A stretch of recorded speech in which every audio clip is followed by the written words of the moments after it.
ব্যবসায়ী দানবীর আলহাজ শফিক কোম্পানির স্মরণ সভা,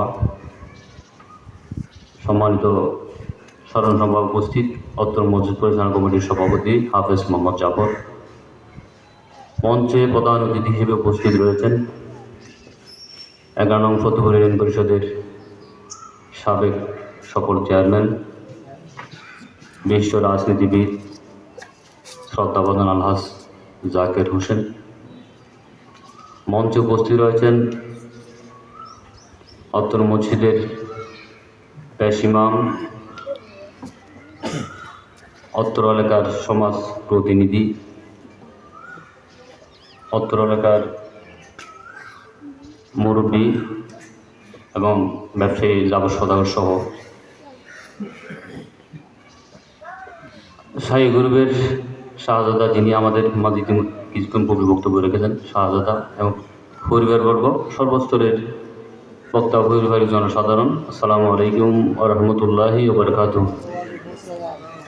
আমি প্রথমে শুকরিয়া আদায় করি আল্লাহর দরবারে, সাথে সাথে আপনাদের শুকরিয়া আদায় করতেছি আপনারা যারা আলহাজ শফিক কোম্পানির স্মরণ সভা আয়োজন করেছেন। আসলে সম্মান মানুষকে দিলে মানুষে পায়, সেই জন্য শুকরিয়া আদায় করি, আপনাদেরকে ধন্যবাদ জানাই এবং আলহাজ শফিক কোম্পানির রুহের মাগফিরাত কামনা করি এবং শ্রদ্ধাভরে স্মরণ করি যে বক্তা ফকিরবাগের এলাকার আসলে অনেক উজ্জ্বল মানুষ ছিলেন, বিশেষ করে হাফেজ আব্দুল খালেক, আহমদ হোসেন আল কাদেরী, সিদ্দিক আহমদ, মৌলানা সিদ্দিক আহমদ সহ আমাদের বয়সে আমরা যারা দেখেছি। এর পূর্বে আলহাজ শফিক কোম্পানি আব্বাজন একজন আলেম ছিলেন, সবাইকে শ্রদ্ধাভরে স্মরণ করতেছি এবং বক্তিয়ার ফকির যার নামে মসজিদ রাদিয়াল্লাহু তাআলা আনহু, তাকে শ্রদ্ধাভরে স্মরণ করি। সম্মানিত উপস্থিতি, আসলে শফিক কোম্পানির সাথে চলাফেরা করার মতো সে সুযোগ আমাদের আসলে হয়নি। বিগত কয়েক বছর আগে ফতুল মঞ্জুর ইসলাম সিনিয়র আলী মাদ্রাসায় ভবন নির্মাণ করার জন্য, একটা একাডেমি নির্মাণ করার জন্য ওখানে একটা উন্নয়ন কমিটি করা হয়েছিল। ওই মসজিদ পরিচালনা মাদ্রাসা পরিচালনার দায়িত্বে আমরা ছিলাম। আমার যিনি আজকে প্রধান অতিথি উনিও ছিলেন। আমি মাদ্রাসা পরিচালনা কমিটির একজন অভিভাবক সদস্য হিসেবে ওখানে উন্নয়ন কমিটির ওনাকে সভাপতির দায়িত্বে দেওয়া হয়েছিল। সেই সুবাদে ওনার সাথে আসলে কয়েকবার কিছু কথাবার্তা বলার বা কিছু শোনার সুযোগ হয়েছিল। আসলে আমরা দেখেছি ওনার, ইতিমধ্যে আপনারা শুনেছেন, এই এলাকা থেকে উনি অনেক নিম্নস্থল থেকে ওনার সফলতা অর্জন করেছে এই পর্যন্ত আসা।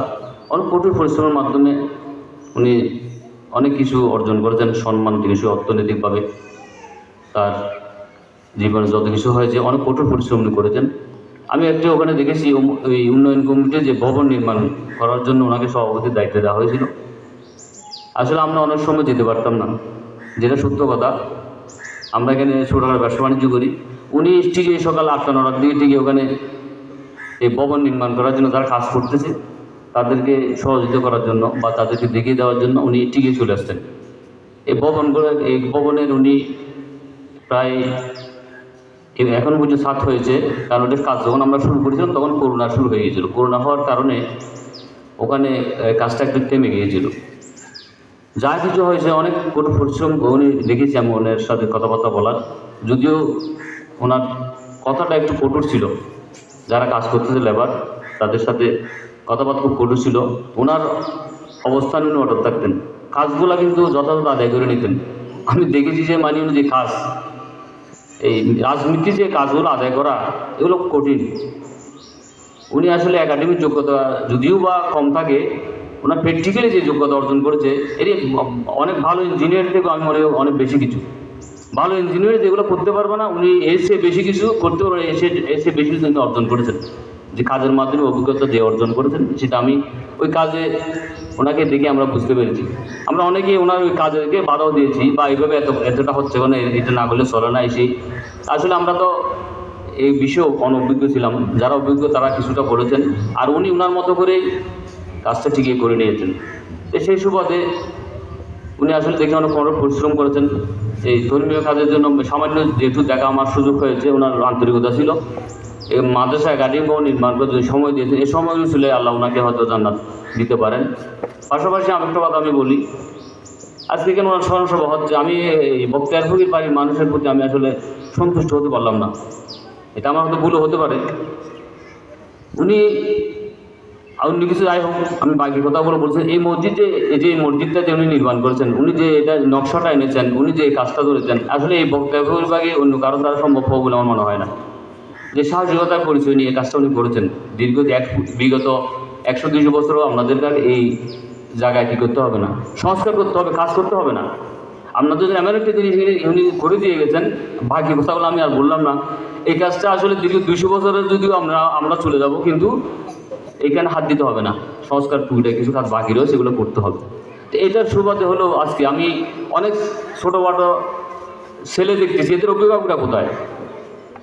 আসলে আমাদেরকে তো অকৃতজ্ঞ মনে হবে। উনি আমাদের যে যতটুকু করেছেন, একটু হলো সময় আমাদের, আমি মনে করি সবার দেওয়া উচিত ছিল। আজকে একটা স্মরণসভা হচ্ছে, আমরা অনেকে বাইরে থেকে এসেছি। আমি যদি পাশের এলাকায় আমার বাড়ি, এখানে আপনারা যারা উপস্থিত আছেন এই বক্তব্যে, আমার মনে হয় 200-300 মানুষ তো আছে, ফ্যামিলি 200-300 আছে না, 150 জন বাইরে থাকলে আর 150 জন অন্ততপক্ষে এখানে বসবাস করছে। আজকে এই স্মরণসভাটা ফেসবুকের মাধ্যমে অনেক আগে থেকে প্রচার হচ্ছে। দাওয়াত আপনারা পেয়েছেন, হয়তো আপনাদের এখানে মিটিং করে হয়েছে, দাওয়াত আমরা অনেক আগে থেকে প্রচারটা হয়েছে, সবাই জানে। তো আমাদেরকে আসলে এগুলো মনে রাখতে হবে। গুণীজনকে যদি সম্মান দিতে না পারি, ভবিষ্যতে গুণীজন সৃষ্টি হবে না। আর সৃষ্টি হতে হলে আপনাকে গুণীজনকে সম্মান করতে হবে। ওনাকে সম্মান আপনিই সম্মানিত হবেন, এবং পরবর্তী আর কেউ কী হবে, সৃষ্টি হওয়ার সুযোগ থাকবে। সর্বশেষ যে কথাটা বলতে চাই, আমি আপনাদের এই স্মরণসভার প্রতি আবারও ধন্যবাদ জানাই, এবং আল্লাহর দরবার ফরিয়াদ করব, ওনার জীবন দশায় যে ভালো কাজগুলো করেছেন, এই ভালো কাজের উসিলায় আল্লাহ ওনাকে জান্নাত নসিব করবেন। খারাপ কাজ হবে, আমরা মানুষ, আমরা খারাপ করব।